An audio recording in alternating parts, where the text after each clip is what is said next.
Brandon Vincent here with EXP Realty, and on this podcast I had the pleasure of speaking with Evan Young, who is also a real estate agent here in New Brunswick with EXP. And on this podcast, we go over Evan's experiences investing in real estate, our experiences collectively in the real estate industry, some government policies, and my favorite part is when we deep dive into Evan's story on how he sold his family home, moved into an investment property that he bought that he was flipping at the same time as he was living there, while simultaneously building his family home and quitting a six-figure job to pursue real estate full time. I know him and I both had a blast filming this, so I hope that you have as much fun as we did watching it. Enjoy. Yeah. Okay, yeah, but there's some audio drag on mine. It slows down. You gotta. Yeah, so just in case, because the audio on this records at a slightly different frames per second than the audio on that. It's so hard to friggin' line up with the audio. What do you mean? Because you talk quick. Do you think so? You just do the clap and it's good to go. I know. I couldn't. I was like, fuck it. I'm trying to drag it, and anyway, it was. I don't find it. I don't find it bad. You're good. I find it though. bad. So yeah, it's a cool skill to have, editing those. And it's something that I find fun, too. Like, I actually do, in the right mindset, and it's funny because I've thought about this. Like, when I first started editing videos, I really didn't enjoy it. And I felt like it was, like, this terrible process of me, like, trudging through mud. I was like, this is not enjoyable because I couldn't figure it out. But now that I understand it better, it's like, oh, this isn't as bad. This isn't as tedious. Man, I don't even know, like, that. Somebody called me yesterday and was like, how do we do this? But it's so much practice to all this. Like, this just didn't happen. No, man. Well, you like, can go back and see that, like, look the at first the podcast we did, right? Yeah. Remember we did it at your old place? Oh, my God. And we were so sitting, bad. But it was still kind of cool, though. But I know. If we didn't do that, then we Yeah. wouldn't be as good at doing this right here, too, right? And I always feel like we're not doing good, but other people say we are. But Oh, yeah. No, I don't feel like I'm doing anything. I don't even feel like I'm scraping my potential for some reason. But I think that is also something that people run into when they're competitive. And you're always thinking that you're not doing enough. And I think that's what drives a guy like you, like me, or any other hyper successful person. I see a lot of people talk about this, like even like on Instagram stories and stuff. People are like, oh, like I just don't feel like I'm doing enough. But like they're like doing so well. That's a thing, right? That's a true statement. People who are trying to be successful or are successful always feel like they're behind and they're doing something wrong. And I think there's a stat that you actually only enjoy like 4% of your time. Ooh. For people. I know. I just heard that the other day.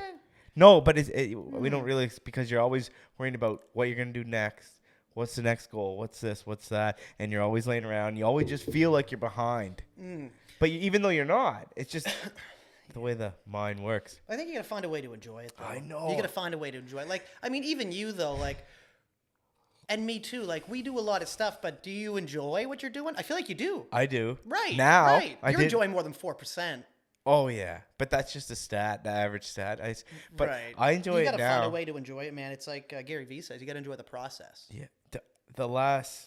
I always enjoyed real estate, but now being around who we're around makes me enjoy it so much more. Because there's a larger vision of it too, my right? God, man. It's not just like, oh, I'm going to be transacting, like, and driving around and showing homes till I die. That's not, Brandon, that's not even, like, before, when we first started, that was just part of it. Like, now there's so much more to real estate. And for me, it's not just putting the sign in the ground. It's, if you're my client, like, I want to help you. If you have any problems in life, like, I want you to feel like you can trust me enough to tell me anything. Yep. And that's how I am. I won't say anything. And I want to be able to help people just in life in general and give good advice. To me, it's not just about putting the sign in the ground. That comes along. That's just part of it. But I feel like it all comes together and makes you a better person.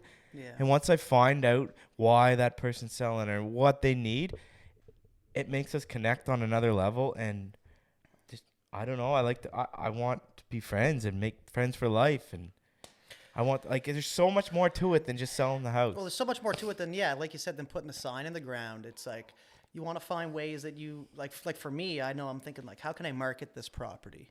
Like, what's the story behind the property? How do I market this one? Like that one there on Hunter Lake. It's like That was that's such a selling, good video you that's did on selling a story, even though that was a fairly small property that had a whole bunch of renos that is super, super nice and right on a lake and very beautiful. But it's like, if you would have just taken pictures of the inside and maybe a couple of the lake, it may not have really promoted the real lifestyle of that property. And some properties are lifestyle properties, right? You're selling a lifestyle, you're selling the neighborhood, the area, on the water, or anything like that too. And it's, at first you're not really thinking about that. You're just thinking like, okay, how am I going to sell this home? But as you grow as an agent, you start to learn all these other tricks and like really tie an emotional story to it too, because it is a story about where you're going to live and grow up and who your neighbors are and what the neighborhood is like and all that. Yeah, man, like there's so much more to it. And I actually enjoy that now, doing what you were just saying. You got to get really involved, and you gotta get deep with it, man. Like, and that shows your passion to the seller. Like, what am I? There's like 400 real estate agents on our board. So I'm not even sure. Yeah, something like that. So that's why, like, right. you have to be passionate about what you do. Yep. You can't just drive around and just try to sell the house. It doesn't even matter. I honestly do not. When I first started, I wasn't around the right people at all. Oh man. And I'm not going to say any names or anything like that, but I just wasn't. And I just was like, everybody cared about the deal. I don't give a shit about the deal. Yeah. They just happen to come. I'm like, okay, deal paid, checks in the bank. Great. Now what's next? I don't even look at it. Yeah. I just care about like you and the people. And people can think I'm bullshitting, but I'm not. No, truth, man. I know you're not, dude. I know you're not. You there's a lot more to it, and I think that's why it's important to do stuff like this podcast here, because it allows us to express ourselves in a different way, where we're not just marketing all the time. Like, we're not just like, here's a house or sold this or like quick reel, da da da da da.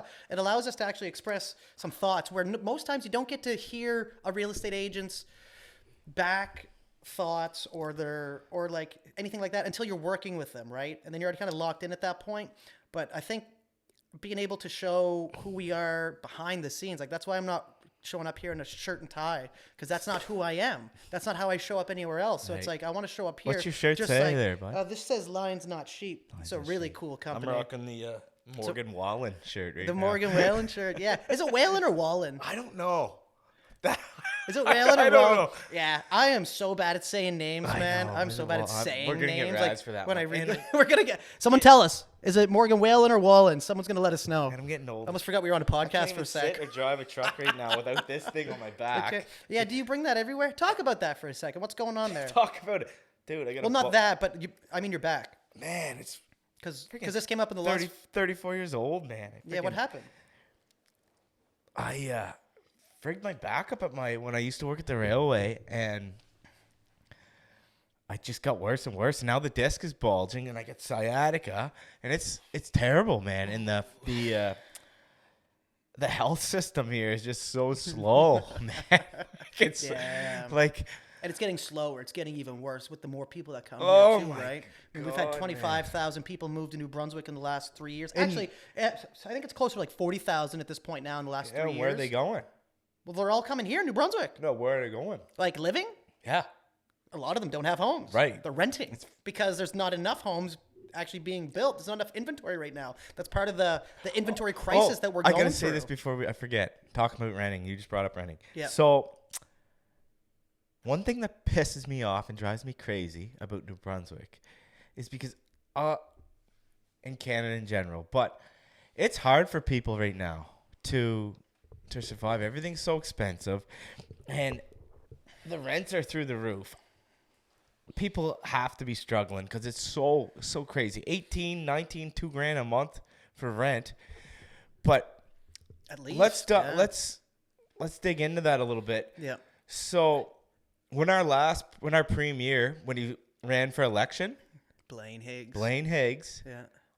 I'm pretty sure. Now, you can correct me if I'm wrong. Somebody will, hopefully. Oh, yeah. Somebody will. He was supposed to get rid of the double tax and the double water for investors that don't own the property. I think if you don't live in a province. It's so ridiculous. We're the only province in Canada, I believe, that has that. So if one of the properties that I own or owned is I don't now, the taxes were supposed to be like $2,900 a year. Right. If you that's residential. If I lived in it. Right. That's right? Owner occupied. Owner occupied. Yeah. But no, since I didn't live in it, my taxes are $6,000 a year. My water and sewage is $2,800 a year. You might as well say $10,000 a year. So what are the owners supposed to do? They got to up the rent to cover this. And now that the Bank of Canada and everywhere else has the interest rates up through the roof because they think they're going to help. They think they're going to help solve the crisis by jacking the rents. But it's not the case. So all these things are coming into play. Yeah. Yeah. And these are why the rents are up. Because it costs so much to run a property. Yeah. Especially in New Brunswick. Yeah. In Alberta, what's it in Alberta? 5% tax? Like property taxes and stuff? Just like in general. their tax in general, it's low. It's 5%. It's low. So here in it's New Brunswick, we get Brunswick. absolutely creamed on taxes. Yeah, we have some of the highest taxes so in all of Canada. The rents are up, and it sucks. I feel bad for people. Yeah. I had to sell the building because I couldn't do it. I couldn't jack the rent. I was like, no, I can't do it. I got to sell it. I can't be that person. Yeah. Yeah, so Blaine Higgs, I think it was when he was already the premier at that point, and it was. But he was using that. It was right before the pandemic, and I remember they were saying we're gonna slash the double taxation, and it was like this big thing, and then it seemed to be like during the pandemic they were like, oh, by the way, we're actually not doing that anymore. But I think there is something. Yeah, and let's close everything. Correct me if I'm wrong. I think there is something in place right now to like have it reduced over the next 3 to 4 years. Is there or not? We should check on that. But, we could check but I think there is something in place for that. But it's still ridiculous. It makes no sense because it's unenticing for investors to come here and buy properties. Now, it's a little bit of a double-edged sword, the way I think of it, because we do have some of the fairest price real estate in all of Canada. Like, we still have some of the, let's say, cheapest. I don't like saying cheapest, but I like saying the fairest price real estate in all of Canada because it's true. Yeah. When you're looking at like the average home cost.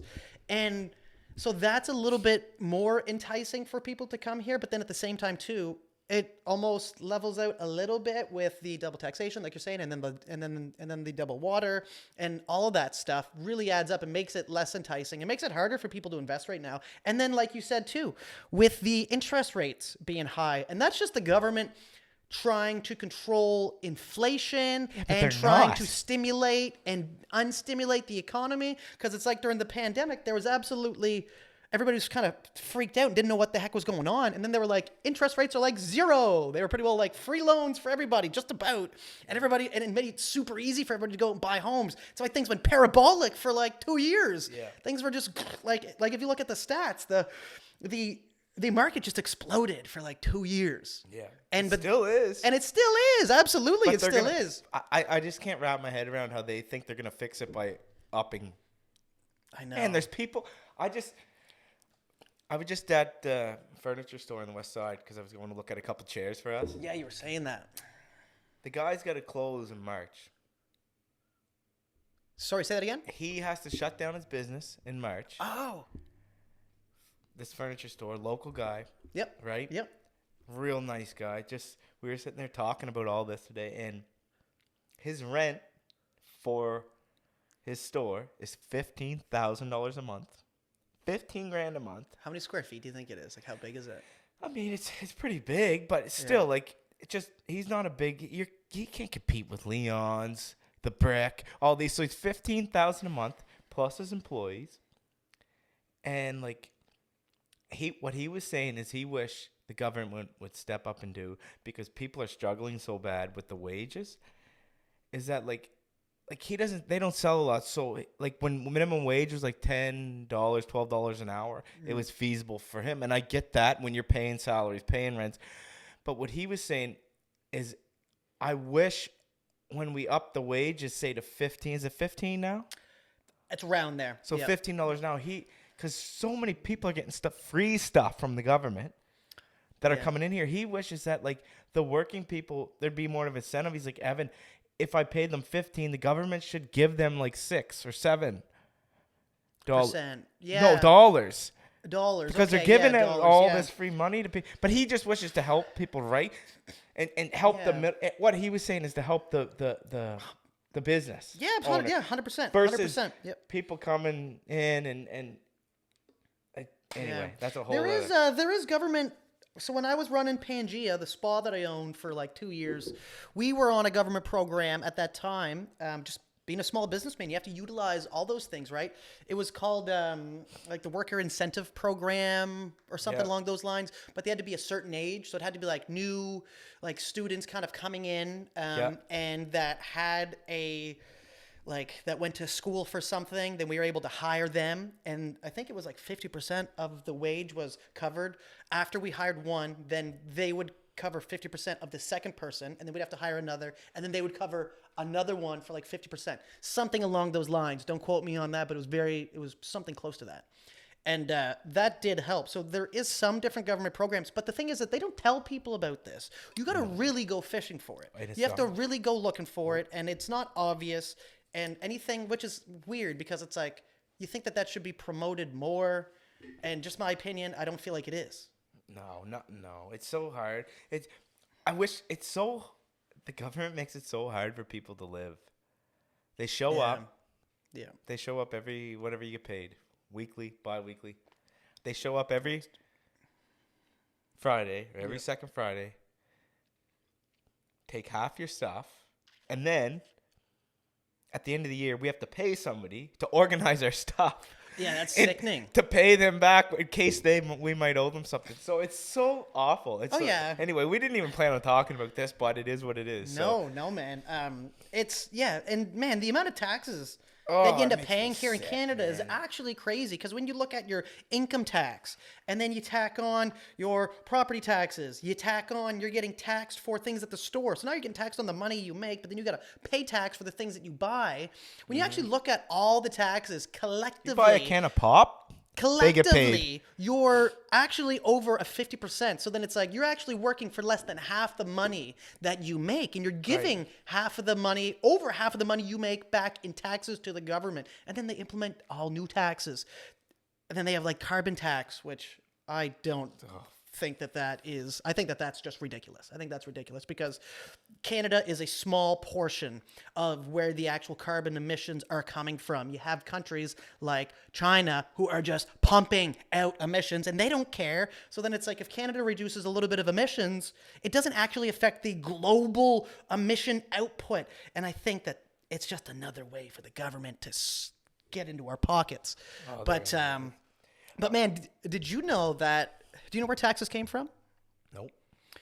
So taxes were implemented during a period of war where the government said we need to fund this war, and they convinced everybody that it was a wartime tax, and we're going to come and we need everybody to fund this war, or else we're going to get invaded.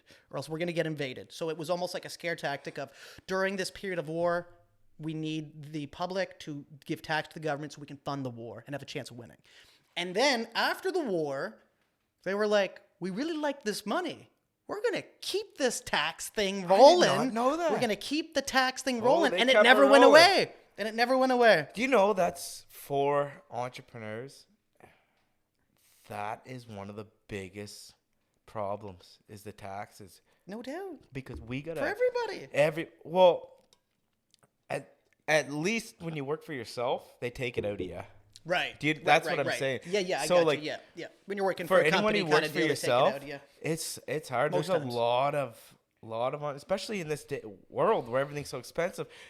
You get a paycheck. You might say you get a paycheck for $1,000. Oh, great, but you got to take literally half of that and put it away. That's a big struggle for realtors is the taxes. Yes. So what I started doing actually this year, I just told you the other day, what I'm going to start doing is transferring 35% of every single paycheck I get and put it in another account for taxes. Yeah. That should cover most of it. Yeah.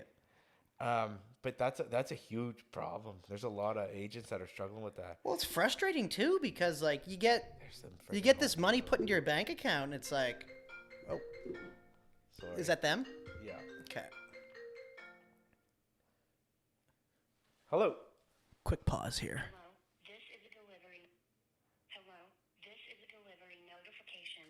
from Home Depot, Canada. Home Your Depot. delivery will be arriving within 30 minutes. Oh, damn. Okay. Please ensure that your driveway is clear. And someone Are they coming here? No. Okay. to receive the product. We're going to talk about this. This is a delivery. So I just bought a property yesterday. And this is the Home Depot call. And we're just going to roll with this. I like this. So I bought a property yesterday. And typically we don't have our phones out when we're doing this, but let's just roll with it. So I got to call my father and tell him to go meet the Home Depot. Yeah, get him on the line. Let's get him on the line. Dad, you're on a podcast. Dougie. Hello. Dad, how are you? Good. Can you go to the property there? The Home Depot is going to be there with the fridge and stove in 30 minutes. Just about there. Perfect. Beautiful. Yeah. Where you want to put it at? Tell them to put it where it needs to go and see if they'll take the old fridge and stove and put it in the garage. Okay. I'll ask them that. Good enough. Perfect. Thank you. Okay, thank you. Bye. That's wicked. That's wicked. What a guy. Oh, yeah. That was great. Spot on. Yeah, I just bought a property yesterday. Yeah, so it all closed yesterday. Tell you this, though. It all closed yesterday. My business completely doubled since really diving into what Mike Shard's given us. Yeah. And I would not have been able to do that if I didn't join that group. Yeah. I'm telling you, completely changed my whole outlook on not just business, family, working out, mindset, and just everything. I learned so much from it. It's so exciting. I love it, man.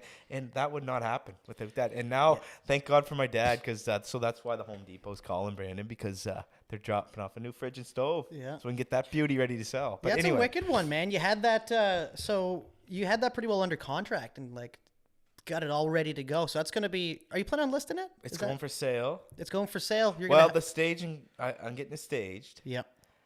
And then I'm putting it up. I'd like to get it up next week if I could, but Yeah. it's gonna be nice, man. We did Depending all on the new staging. counters, new sinks, new lights, kitchen, hardware, appliances, brand new heat pump.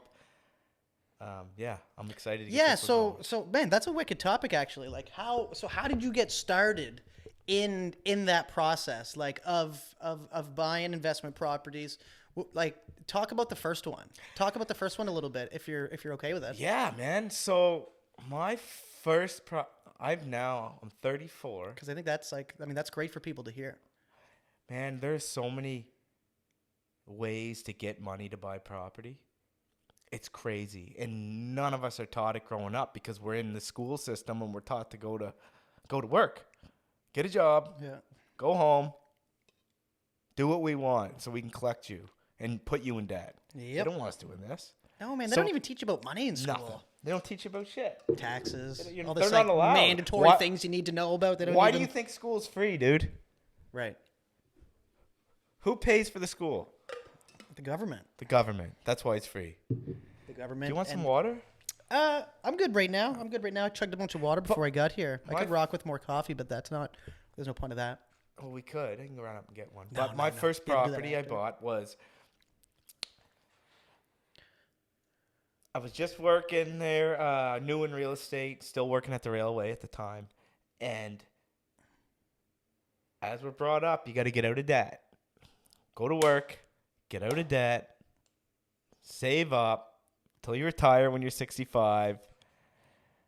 And it always drove me nuts. I'm like, no, man, I can't. There's no way. There's got to be There's more. got to be more. So there was this property came up back then. I don't know, 5 years ago. You could get a decent house for 130 grand, 140 grand. Right. So this couple called me and I went and seen them and this place needed a lot of work. So I bought this bungalow for $75,000. And I told the bank, walked in the bank, I want to buy this. It's like, well, I don't think that's a good idea. Right? That's what everybody says. Oh, that's a lot of risk. the bank said? Yeah, pretty much. Yeah. You know, the payments, the risk. And I was like, and when somebody tells me that I want to do something more, Right. It's right. like- don't touch it. yeah, don't tell me I can't gonna climb touch that it. hill because guess Right. what? Yeah. I'm gonna be on top of it in I'm gonna 30 be on top of it. 30 seconds. Yeah. Actually, let's just circle. I'll circle right back to this. 'Kay. When I left Keller Williams, somebody told me that you have to be an Icon agent to be there, which is not true. No. And now I'm like, gonna be an Icon agent. I'm like, yeah, I'm doing it. Why would you say that? Thank you for saying that, because now it's happening. Right. Right. So right. anyway, back to the property, Brandon. So what I did, I went in the bank. I think you need whatever 20% down to buy a second property. I didn't have that. I was like, the hell can I do this? So I brought an appraiser into my house, pulled out equity in my house, which I was told, again, don't do that. Higher payments. Got the down payment for that one. Mm-hmm. Bought the property, told Christina, my wife, signed there. She's bought 6 properties now and doesn't even know what she's signed. That's It's wicked, man. hilarious. No, but she trusts you, though. So she trusts you. That's the important So part. it's like, because I needed her right at the time for a co-signer. So yeah. anyway, we bought that and I owned it for 3 weeks. And then you sold it. Sold it, made $50,000 Yeah. back 6 years ago. So I was like, okay. Okay. Switch click. Right. That's the easiest 50,000 I've probably made in a little while. Right. But the government took a good Yeah. chunk of that because that's just how they are. Capital Because they gains. feel like they're entitled to it. So anyway. Yeah. I love that. Um, I love that. So I just kind of kept doing that. And then when we, before we built this place that we're in today, here, I remember, man, we sold our house, our first house together. We had our first kid there, everything. And I told Christine, I was like, Brandon, there's no, I told Christine, sorry, I don't mean you, Christine, but you know what I'm trying to get out. Yeah, I'm yeah, like, yeah, man, yeah, I don't yeah, have enough yeah. coffee in me yet. Anyway, Yeah. I was like, I'm not paying rent to anybody. There's no fucking way I'm paying somebody $1,800 a month. I said, we're buying this duplex. And she's like, okay, well, whatever you want to do. So we buy the duplex. She was doing the final clean at our house. I've never been to that duplex that I bought. Yeah. It was nighttime. She leaves our beautiful home. Has to GPS how to get to the friggin' our Doesn't- place. doesn't She's even know never where she even lives. never even been there. Right. I was right. like, so this is the address where we're going to be living while we're building our house. And she GPSes her to get there, walks in, never been there before. Walks in the door. She wants to have a bath. She goes to have a bath. There's a great big hole. There's no kitchen. There's a hole between the bathroom and the kitchen living. See right through it. She's in, I felt like it's not even funny. Now we can look back and kind of laugh at it. She was Right. literally in the tub crying. Yeah. Because she just left her house. Right. This place is ripped apart. We get 2 kids. We have a brand new baby at the time. And then, like, do you want to keep going with this? Or? Yes, Yeah, 100%, dude. okay. I love it. I love it. And Yeah. so, yeah. and then what we did was, there was a tenant downstairs, and I was collecting the rent while we were building. So I was living mortgage free. right. Right. Right. We're building the house. We're mortgage free. I was like, this is freaking perfect. You were building a house and you And had renoing that. the duplex that you had, renoing that at the same time, living in it, There- renoing it, Oh, man. and building a house at the same time. Same time. This was all last year, wasn't Last it? year. Yeah, that was a crazy All year the for you, man. Yeah. All my money going out left and right. Boom, boom, boom. I was like, man, I don't know how. Finally, my house closed. I got some money back. I was like, holy shit. So the tenants downstairs were paying some rent. And the plan was when they leave, I'm going to move my parents in, and then they're going to move into my unit, and then I'll fix that one. Right. The tenants leave. My parents are moving in 2 weeks because I just sold their house. Open up the door, man. I walk in.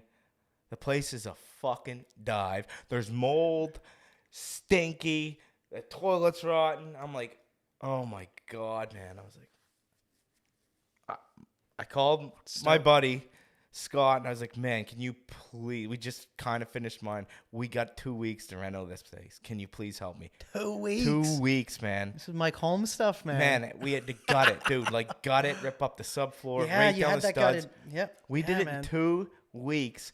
Done, painted. I'd be getting off the train at 6 in the morning, sleeping 2 hours, going there, working till like 2 in the morning with him, clean. Then we got my parents moved in. We got it done. Then my brother passed away. Yeah. That was awful. So this was all going on, and I got 2 kids. You were doing the railroad. The railway, 2 kids. Brother passed away. And then I was like trying to build the house, trying to keep my family content. Like, thank God I had, like, man, I could call you anytime. Dude. Like, and my friends and you, it was great, man. And then I was like, okay, I had no time to be fucking sad. I was like, fuck, I got my dad, my mom, my wife, my 2 little boys. What? I just fucking stayed in the zone. And anyway, man, got it done, left, finished our house, moved in last Christmas, got our everything right. It was a crazy year, and it's been nuts, man. A lot has changed in the last 2 years. Absolutely, man. It's been crazy. I just want to say too, you going through that, like, either one of those scenarios, I think would have caused enough stress on anybody that they could have just ended up collapsing under it. Whether, like, it be like you moving to a new place and having to refurbish that with your wife and with Christina and your kids, moving them into a new spot where it needed to be completely demolished and like ripped. So bad. Well, not so I guess like ripped from top to bottom on the inside. Having to do all that, like, that's a stressful task in itself. Yeah. Having your brother pass away, that is, nobody would want that for anybody. Of the fucking worst enemies. The fact you dealt with all of that and the railroad, I'm so glad you talked about that, dude, because I don't know how many people know that about you. I think that's a big part of your story that you kept on like a back burner. Like you kind of did all this stuff like in the shadows, just like silently kind of hacking away at all that. I think it's really, really, really important that people know that about you, because it's like it speaks just mountains to your character. Yeah, man, it was tough to be like to do all that and then make people happy. No doubt. Because that's the goal, No right? doubt. Like we were saying, you got to keep people happy, but like, and I'd have like people calling me and complaining, and I'm like, I literally, and I know it's all my fault, so there's no point. That's what I would say to myself. Look, I can't take this out on anyone because this is my doing, so I'm not complaining about it, but it was very tough. Like, I'm telling you, Christina pretty well raised the kids by herself for that duration of time. Yeah. And she never said anything to me once because she knew what I was trying to do to get there. And then, again, getting around the right people just changes everything. You just learn so much. Like, it's amazing. And then same back to you too, Brandon. Like, you were in the military, sleeping in the woods, trying to do deals. So like stay in touch with your phone, but you couldn't turn your phone on. So people don't know that about you either, man. Like, that you served for the country and you get to and trying to do this. Really, anyway, man, it's crazy stuff. Like, it's not easy, dude. It's not easy, man. No, it's not easy. And like, some people could look at it and be like, oh, they had it made because of this or that, or it was easy. And a lot of people don't hear these stories, right? No. And I mean, yeah, like when I first started real estate, so 5 years ago, I was actually running a business at the time. It was a family business, Pangea Wellness Spa, which it was literally like nails and like, it was like things that I had no idea about, but my mom's a massage therapist. So I figured if I could start a business, my first business ever, and run it, thank you, dude, and end up running it and start a business not knowing anything about that industry. It was kind of like this chip on my shoulder. I was like, you know what? I'm actually eager to take that task on. I'm going to go into a business that I know nothing about and then grow it to something. And so we had that for like 2 years. Then the pandemic kind of started, but I started real estate before that.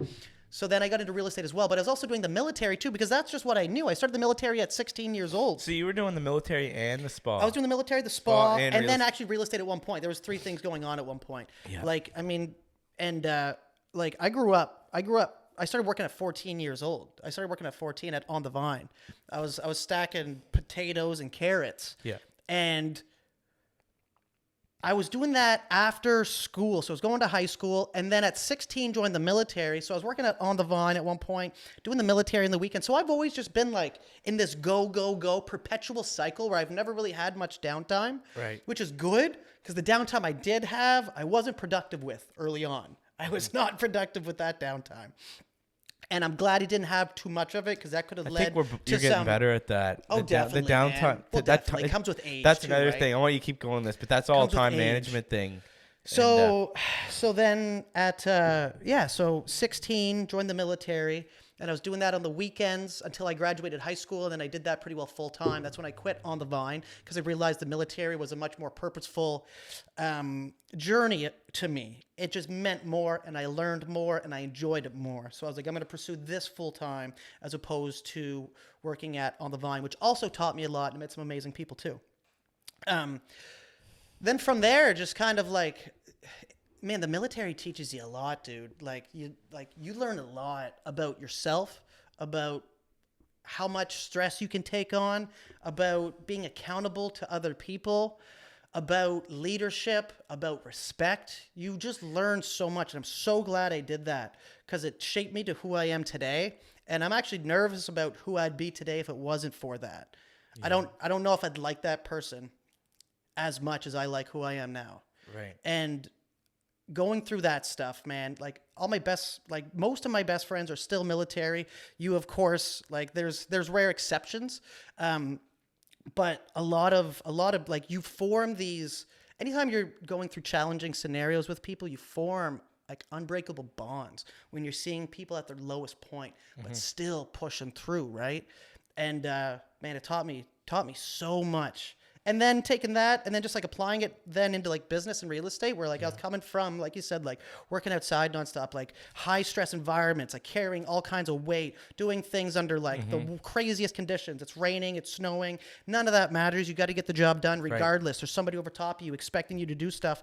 And then you move that into business and it's like, oh, this all felt a lot easier. This is like real estate is probably physically the easiest thing I've ever done, but then there's an emotional and a mental side to it. That's probably some of the harder things because as much as I was good at bearing stress in the military, it wasn't like when you're dealing with someone's finances, there's a lot of emotions to that, and there should be because this is major purchases for people. So then that was probably one of the hardest shifts of like, okay, this is actually where it's hard here is adjusting to that different type of stress. Coming from, I know it's not a trade, but coming from that blue collar life to learning how to help people, it is if you're not taught right, it's a tough switch. It is tough, man. And some people can't even do it. Somebody never can do it. No, like some people, and I mean, okay, so I say some people can't do it. I think that everybody could if they really applied themselves.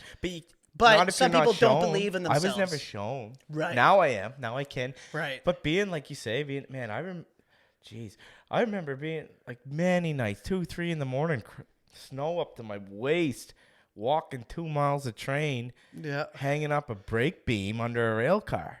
Right. Right.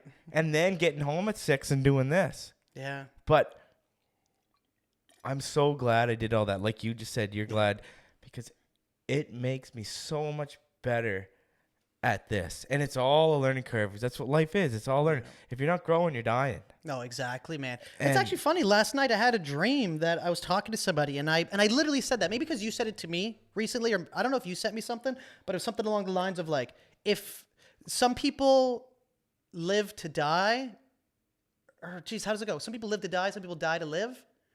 Some people die to live. There was something. There was like some quote of like some people never actually live, right? Some people don't actually live the life that they want to because society conforms us to a certain thing. Like you gotta get married, you gotta do these things, you gotta get a job, a 9-to-5, you gotta, like you said, pay off your debts, buy a house, like there's like like some people just live by a playbook that society kind of gives you. And that's okay. That's okay. It's fine if it makes them happy. Right. I think that's okay if it makes me happy. Right, me neither. Some people are very happy, and that is awesome. Right. If everybody was the same, it would be a pretty shitty world. Right. So, but that's okay to do that as well. Like, oh, absolutely. It's just a matter of being happy, right? I guess what I'm saying too, I don't even know. If somebody is looking for more, just do it. Yeah. Just fucking do it. Because no one's coming to save you. No one's coming to it because life is so, I know people say this just almost as a joke, like life's short, who cares, whatever. Yeah. But like that means a lot to me. Yeah, man. I do not want to go through life and work day and night and then enjoy it when I'm 70. Right. I want to enjoy it now. Yeah, absolutely, man. Me too. Why Me do you, too. what's the, Me so too. if And anyone you have wants to to find do a way anything, to. You have to find a way to enjoy it. and there's so many more ways to do it. Like real estate was for us, but I don't care if it's mowing lawns. No, It doesn't matter. If you want to do that or you want to branch out, and if anybody feels like they want to do something, no one's going to help you. Right, Just yeah. do it. Because I never thought that I would be a real estate agent. When I was like 19 years old, I never thought of myself as a real estate agent. Ever. I was at like railway 30 for or life. You were 25. military for life. Military, right. Yeah. It's like, okay, this is what I am. All my family was mostly trades. So it's like, that's kind of what I just was attracted to. I was like, okay. And I was doing odd jobs on the side. And I even did commercial diving for a little bit. Oh, yeah, Underwater welding. underwater welding, I did that yeah. for like a year and a half. 2 years with school.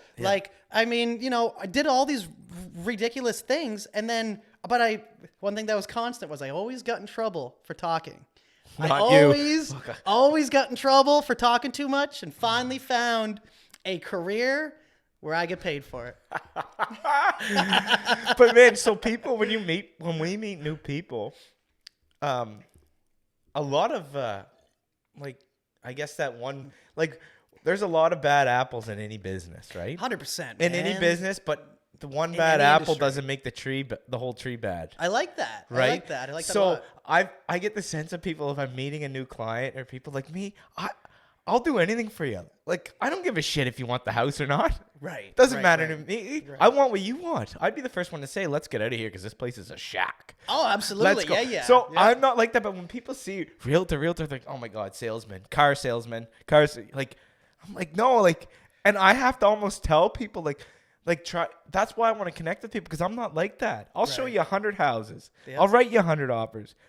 And then I don't care if you buy one or not. It's up to you. Yep. It's your call. Yep. But I guess for people just need to know that I don't know, for me and you, we're just normal dudes that really truly care. But for me, everything I do is for my family, Yep. for my kids, Yep. and my wife, and that's it.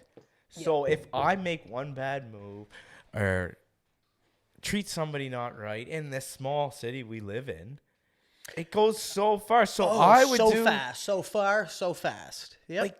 I would never do anything the wrong way because of that. My name and I'm very passionate about it. Yeah. And my father told me, when I remember this just from right as soon as I could comprehend a conversation when I was 3, I remember it. He's like, if you don't have your word, you don't have shit. You have nothing. Yep. And I've done some stuff growing up and younger, whatever, but now I look back, I don't But you care. The learn. past doesn't matter. But you can't learn do from shit that, with- right? You learn from you grow. those. Absolutely. And when I tell somebody, if I tell you, Brandon, I won't say anything or I'll do whatever. Yep. What I say I'm going to do something, I'm going to do it. Yep. It's same to go with helping agents. I know we talked to a few agents, you and I, the last month or two, just showing them what our group has and stuff. And that's sincere. Yeah. Because it's almost not fair to share what we're learning, what we can do. That comes from me, because them coming to work at EXP with our group, you can go to EXP, but it's not going to be the same. Them not coming to work, it's not going to benefit me or you at all. Right. No, exactly. It's just trying to help people, and Yeah. anyway. And You know what I'm saying? And that's the thing, is when you're so passionate about something and so excited about it, somebody could even take that as he's just trying to sell me something. I'm but not. It's You're but, not. But you're, No. yeah, but we're not at all, because we've realized what this has done for us. And it's like you said, it's almost unfair to not share that and be like, this is way better on this side here. better. And I find it's better got a because question of for the you, too. freedom. It's better because of the freedom to operate. It's better because of the people that we're around. Like you said, not every EXP experience is going to be the same, because it depends on which organization you end up joining, which is going to heavily dictate your experience that you have in EXP. Right. If you join a sponsor who's not willing to help you or not willing to spend time and walk you through processes that you don't understand, that's going to make it much harder for you and probably make you not enjoy what you're doing. Or if you don't have good mastermind calls, if there's no real value being given to you by your sponsor, then what's the point of joining that person? I get a But question that's for you. why it's so wicked with us and the Wolf Pack, Mm-hmm. because there's so much value to give. And Mike and Connor have created so much that we're able to disseminate that to anybody that joins with us. And then on top, just the things that we have going on. The the podcast, being able to create content, our connections, how much we've done in our experience throughout the city, and even beyond that, like just us kind of like hammering away at this content. And we're just getting started on this. Yeah, man. And speaking of content, you can put out as much as you want, but if you're not doing it, there's a right way and a wrong way. Yeah. And there's so much more to it. When Mike started giving me the Social Agent Academy, I was like, holy jeez, like what? This is on 16 levels above what it's crazy. Yeah. But let me ask you this. So I really want to ask this. So when people hear there was an agent that almost came over about a couple weeks ago. And what they had said was they laugh at the name Wolfpack. Right. And when I first got into it, I was embarrassed to kind of say that. I wouldn't share it. I wouldn't do anything. Yeah. Because what do you think of when you hear that term? What do you think of? Yeah, The Hangover. The Hangover. So people can laugh, but it's once you understand it, man. Once you understand it, because like if you're a lone wolf in this crazy world, it's hard to survive. But when you're in a pack, the right pack of people, and that's why Mike and Connor named it that, because a pack of wolves is more powerful than one. When we went to Vancouver, I was like, first time being around all the crew, I was like, holy shit, what a crazy, crazy connection. And the calls and everything, and people still laugh. It's so crazy, but it changed. It makes me a better person. Makes me better at business. Makes me better with people, and it teaches me how to help people. We, in our call there last week, we were reading a book called The Go-Giver. Tell me about that. The Go-Giver, absolutely amazing book. So I'm glad you brought that up because I kind of want to talk about that too. So The Go-Giver. It's about a guy on a journey, kind of similar, like almost in real estate kind of deal. He's in a sales position where he's got to meet clients and talk to them, and he's in a desperate situation where, like, in the next week he needs to close like this really big deal, or else he's going to be in some deep water. Like he'll be in trouble. And hit his quota. He had to hit his quota. He had to hit his quota kind of deal. Yeah. And what ends up happening is, because he's like desperate for it, and he sees all these other people kind of like doing really well and they're really successful. And he's like, well, what are they doing that's kind of different than me? And he starts being around the right people. So within a matter of a week, he meets a mentor who takes him in and says, I'm going to show you some things, but you have to be willing to learn. And each day he's meeting a new person, and all these people have the same thing in common. They all come from a very generous spot. They're all willing to help and even just generous with their time to sit and listen. And they're just all around these generous people, but they're all hyper successful. And he's like, well, that's contrary to what I believe, because I thought in order to be successful, you have to get. And pretty well what the whole book talks about is you actually become successful by giving, because then you become that go-to guy that everybody wants to be around and everybody wants to hang out with, and you're always on their top of mind because it's like you're always doing nice things for them. And it's like the more value that you can put out to the world, the more that you'll end up getting in return. But you can't do it with expectations. You can't give value expecting a return, because that's not actually a generous act. Now that's a business transaction. If somebody's saying like, well, I'm going to do this for you, but now you're like keeping tabs on it, well, that's not actually generosity. Now you're just kind of like running a grocery bill on what somebody owes you. And it's got to come from like the right spot. And man, that book was so good. And what did you think of it? You just said it, man. Well, I as soon as I read it, I started doing it. Yeah. Giving, and I did anyway. You did anyway. I did anyway, but it's a different. You were really good at that. It's different now when you actually read that. Like Louis Gold there, he's like, man, he's read it 4 or 5 times or something. But yeah, it's nobody, no coach, nobody at anywhere else is showing you this stuff, man. No. It's and then talking just like it's all breaking down about the bringing mindsets you too. as a better person. Yeah, that's what. That's the beautiful part about the Wolfpack, and even Atlas Alliance too. Both of those, it's not just hey, here's how we can get the next lead. Here's how we can get the next transaction. It's actually not about that at all. What it's about is making you a better person. Yep. And So it'll that all come in then time. it all comes from there. So it's like, most people are trying to fix the sink because they're like, oh, the sink's, I'm not getting enough water. So they're sitting there trying to fuck with the sink. But actually the problem is the well. The problem is the well. It's like you fix the well and now everything's going to work out. And that's what it is with the Wolfpack, with Atlas Alliance and our group. We want, and we all kind of have the same personalities. We have the same, or at least we have the same goals in mind. We have the same mindsets, I want to right? show you this. So a really good friend of ours, I'm pulling up my phone for a reason here. Yeah. So a really good friend of ours now that I feel like we're really good buddies. I'll give him Kyle, Mark. Yes, man. Kyle's Beauty, wicked. Kyle. Kyle's I'm gonna tag wicked. you in I'd this for actually sure. love to get him on a little bit of a podcast too, because I think that'd be wicked. So we just met him in Vancouver. Excellent And guy. he's a part of our crew. And we're all like really good buddies now. So He's on the other side of Canada. We're in New He's Brunswick. on the other coast. And he sends me a link last night. Was it that It's- real? Yep. And it Yeah, says, yeah. your dreams, hopes, and desires are not on the other side of comfort. They are on the other side of discomfort. And this is coming from a true. friend. Now, I can tell you right now, when I worked at, I'll just say a brick and mortar brokerage here, Yep. they don't mean it. They could tell me that, but nobody means it because they don't want to see you go to.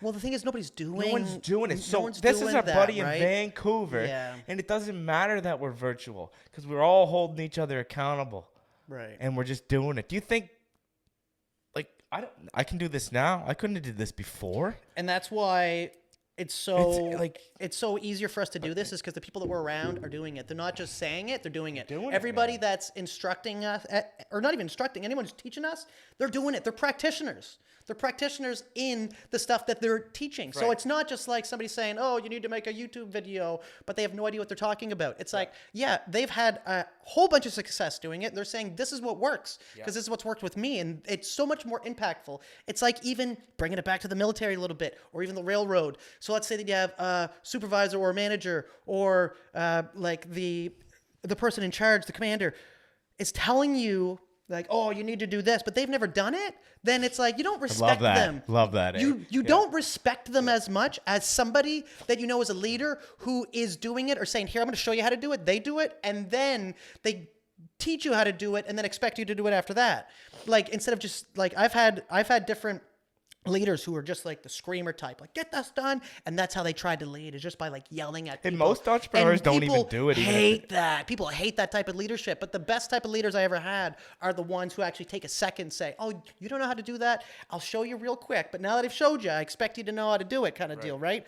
And then they hold you to a standard. They hold you to a standard at that point, but they're willing to teach you and not just scream at you, kind of deal. And that's the same thing with the group that we're in. Mike and Connor and Louie, they're all practitioners. They do it. They're not just saying, here's what you need to do, but they have no YouTube channel. They all do really, really well, and they're all consistent at it. Right. So it holds a standard, and that is so important. Yeah, man. Like this here, all these mics. There's a lot more stuff back here. Oh, dude, it took us This- 20 minutes just to set this up. Oh yeah.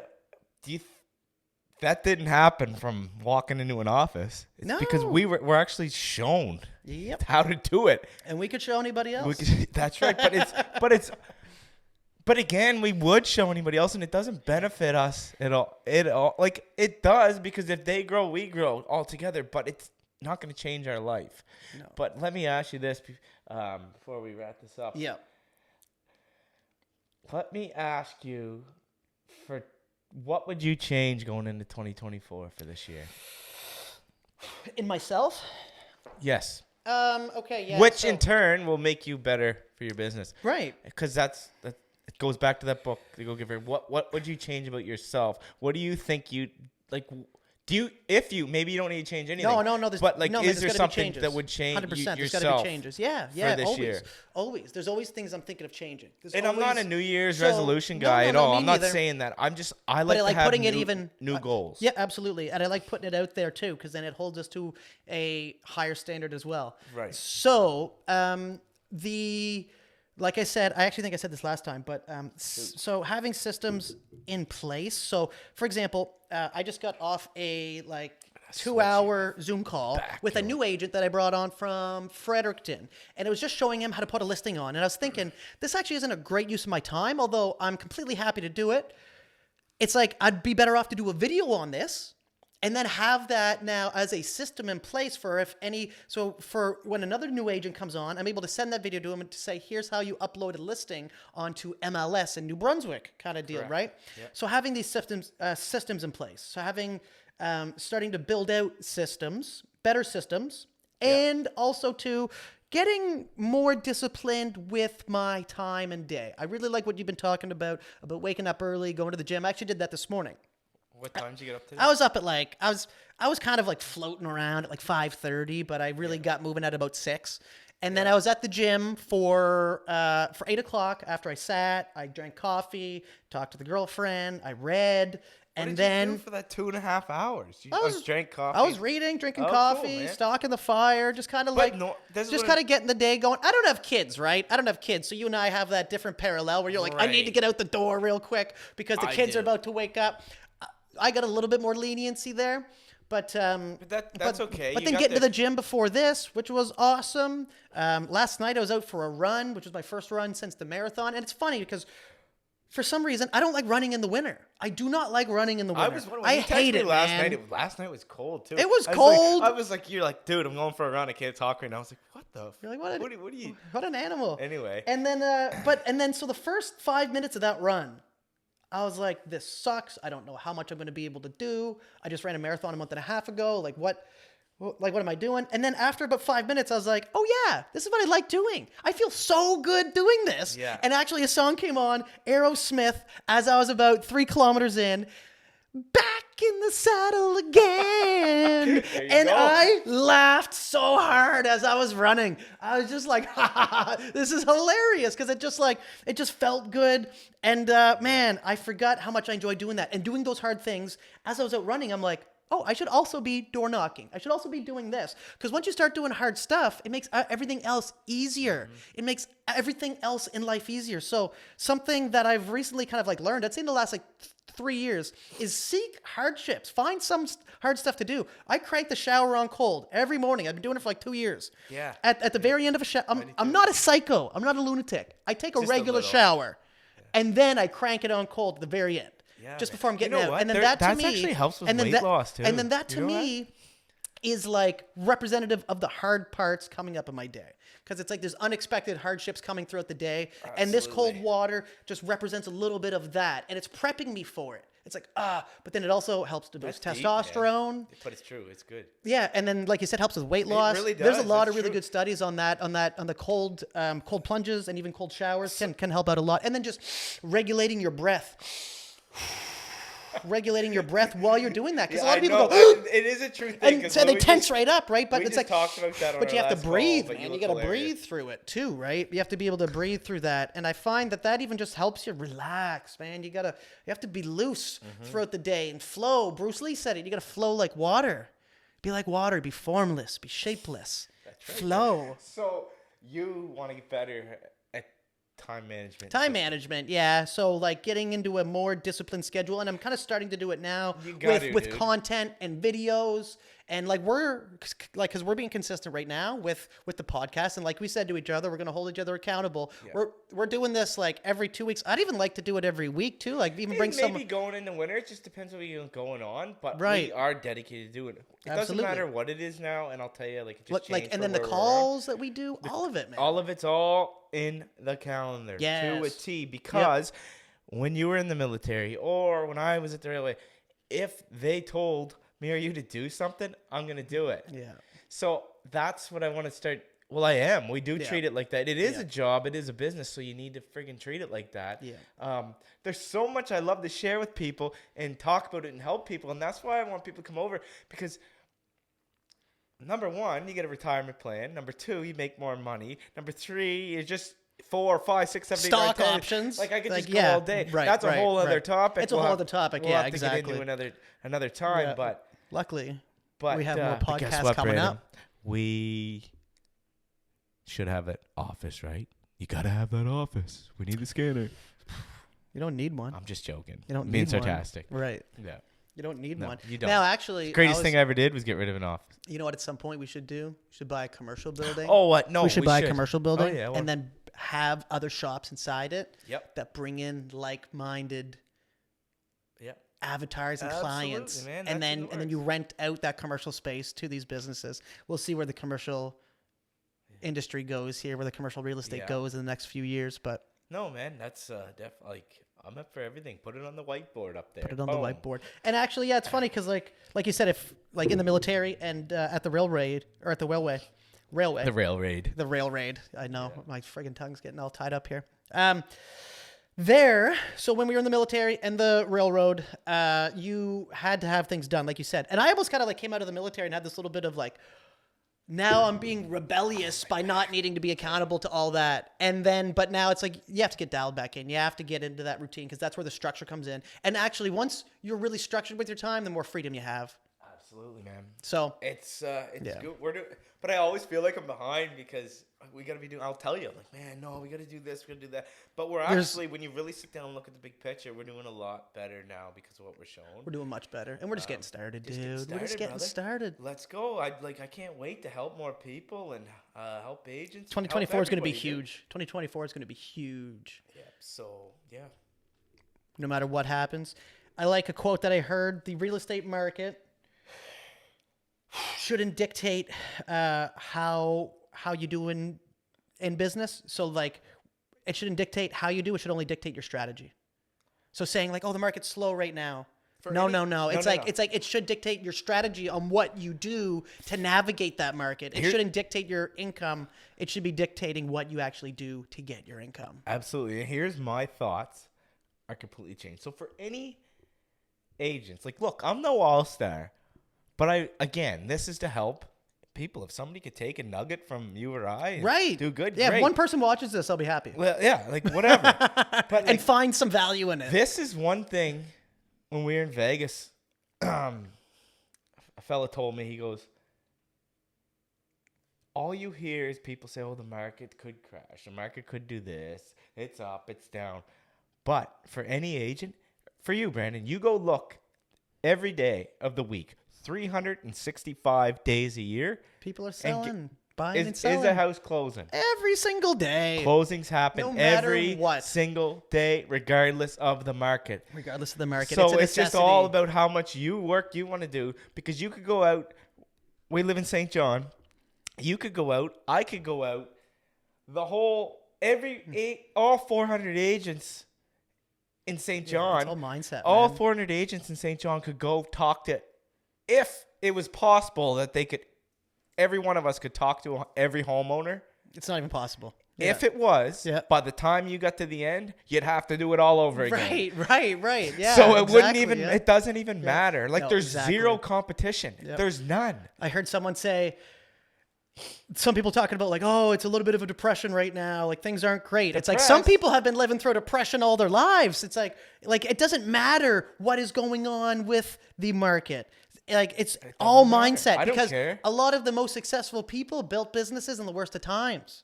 Absolutely, man. Because they see an opportunity. There's always an opportunity to be had. It's a matter of changing your strategy. And so for any one of us, man, that wanna do good, it's there. Yeah. You just gotta put the work in and be shown what to do. It's not easy. Like Nothing's might easy, look though. like this is really fun. Like it's cool. We get to sit down and talk about some of our experience and share some knowledge with people, but it's still a lot of work. Like there's a lot of stuff to be done just for this.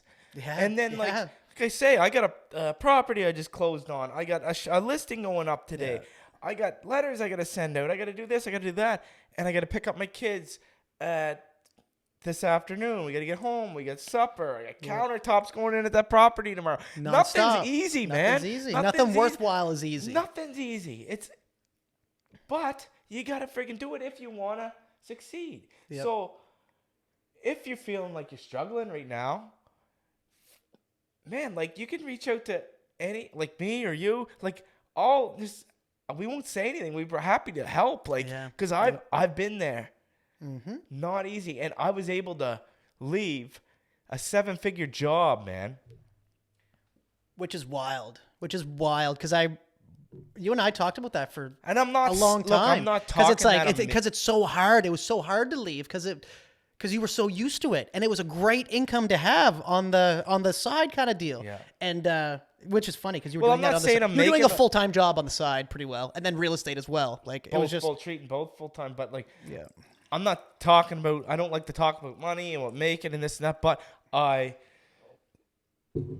was able to leave that because I finally realized that any one of us can do it. It doesn't matter. But the problem in this city, and I feel like it's not this city, it's every city, every state. It is, yeah. Everywhere in the world. Yep. When people start to see random people go up and doing more, they start judge. Not Crabs in a like bucket. other agents start to judge because we've been the top agent for blah, blah, blah, blah, blah. You can't do this. And they get upset because you're getting, so-and-so is getting more business. They're doing that. What are you doing out here? What are you doing there? It doesn't matter. There's You can't so worry much about business. that. You can't worry about No, that. you can't worry about anything. You can't worry Dude, about that. none of it matters. Like the biggest, and I find a lot of things too. There's I don't like big egos. I do not like that. If you have a big ego, we can't be friends. Yep. Because that's just how I am. Like, you're breathing the same air as I am. Yep. I don't care if I was a multi-millionaire. I'll be the same guy. I'll treat my friends the same. I'll be the exact goddamn same person. Yeah. I don't like that big ego shit, man. No, Who do you think you are? And there's so much of that. There is a lot. And of I don't like that. Like, Yeah. I find when we're away at our events, there's friggin' entrepreneurs absolutely killing it, and their biggest thing that they told us is, Evan, Brandon, when something goes wrong, sit back, figure out, okay, what is the problem? How we're going to solve it? How can we work together on the deal? Let's work as a team and figure it out. Not calling you up like you just went through a deal a long time ago and you were having trouble with a water test and the agent's acting like the house is burning down. like yeah. Okay, buddy, Right, like man. chill out, man, because we're all the same. Are you Everything- mad that I got this listing? Is that what the problem is? Yeah. Because if you're going to act like that, like, no, there's no need of it. No, and it makes things it causes undue stress, and I find does, that some man. Like, people I do got- that. Some people do it almost out of I don't know. It's It's out like of it's like spite, it's like they man. enjoy it. It's like they enjoy being that way. It's the ego, I dude. like It's I the like ego. working with people, man. The best transactions are cordial transactions where you're working with the other agent and both of you. The goal is to help your clients, right? And they try to, like, and it doesn't have to be some ego battle of calling and yelling at each other to get to get what you want. You can easily work through things. I think yelling over real estate is actually one of the most ridiculous things I've ever heard of in my entire life. When I hear stories of agents screaming and yelling, and it's like I've like coming from backgrounds like we have, like railway, like if somebody's in legitimate danger, that's when you scream. Yeah. If there's like a legitimate threat, then it's probably worth screaming. But anything besides that, it's just a conversation to be had and a resolution to come to. And that's what real estate is. It's solving problems. We're problem solvers. I find most We're connectors agents- and problem solvers. I swear, man, and people could shit on me for this, whatever, but I would say a good chunk of agents create more problems and make a deal more complicated than they need to be. Yeah. Because of, what is it? The ego. The ego. And Like, it'd be relax. nice. Yeah, it'd be nice if that would. It'd be nice if that would new change. agents come in. They get treated not like good. like garbage. I'm like, man, I literally will call up a brand new agent after we can say, hey, man, or hey, like, Looking forward to the guy, next girl, deal. whoever, Yeah. like, yeah. I hope we do a deal together. If there's anything you ever need or have a question, and the reason I do that is because I didn't have that. Right. And I remember what it was like to be a brand new agent scraping And at you the just get bottom of the tossed barrel. into the. You get you get tossed into it, man. And if you get with some of these high ego agents, man, they just treat you so bad, and it's not right. Yeah. So for any new agents, like, again, I'm no all-star, neither are you. Yeah. But But we hold our own. we hold our own, and if we can help yeah. somebody, we're gonna help it. I don't Absolutely, care. dude. Like, yeah.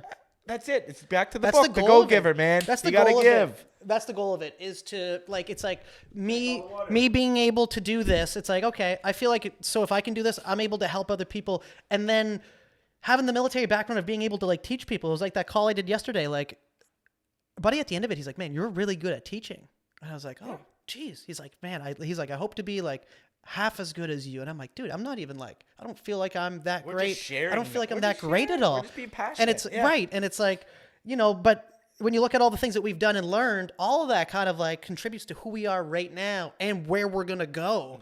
So it's just like stacking these skills and these experiences on top of each other to continue to find ways to do better and deliver more value, man. Yeah. And honestly, yeah, like you said, you and I would be happy to help anybody that's confused or struggling, because it is a little bit of a weird market right now, but with the right mindset, man, anything is possible. And the market should not dictate how your business is doing.